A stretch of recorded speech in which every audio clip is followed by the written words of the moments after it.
महाराष्ट्र के उप मुख्यमंत्री अजीत पवार का प्लेन क्रैश में निधन के बाद महाराष्ट्र में अब सियासी उथल पुथल भी शुरू हो चुकी है। खबर है कि सुनेत्रा पवार को डिप्टी सीएम बनाया जा सकता है।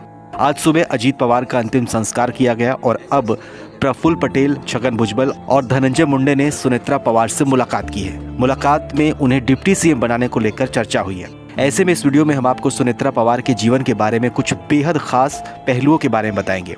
सुनेत्रा पवार बीते कई सालों से सार्वजनिक जीवन में एक्टिव रही हैं। हालांकि राजनीति में उनकी एंट्री थोड़ी लेट हुई, लेकिन सामाजिक कार्यों में वो हमेशा से बढ़ चढ़कर हिस्सा लेती रही हैं। सुनेत्रा अजीत पवार का जन्म 18 अक्टूबर 1963 को हुआ था। उन्होंने अप्रैल 1983 में डॉक्टर बाबा साहेब अम्बेडकर मराठा विश्वविद्यालय से SB arts and commerce college Aurangabad से बैचलर्स ऑफ कॉमर्स यानी बीकॉम की डिग्री हासिल की।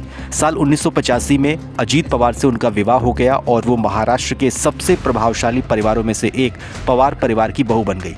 समय के साथ सुनेत्रा पवार ने एक समाजसेवी और राजनेता के रूप में अपनी अलग पहचान बनाई। मौजूदा वक्त में सुनेत्रा पवार महाराष्ट्र से एनसीपी की राज्यसभा सांसद हैं। जून 2024 में उन्हें प्रफुल्ल पटेल के द्वारा खाली की गई राज्यसभा सीट पर निर्विरोध सांसद चुना गया। इसके साथ ही उन्होंने संसदीय राजनीति में भी औपचारिक रूप से अपनी मजबूत उपस्थिति दर्ज करा दी है।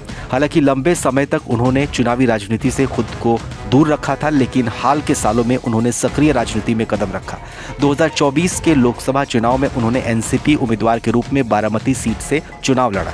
ये मुकाबला इसलिए भी खास रहा क्योंकि उनके सामने शरद पवार की बेटी और उनकी ननद सुप्रिया सुले थी।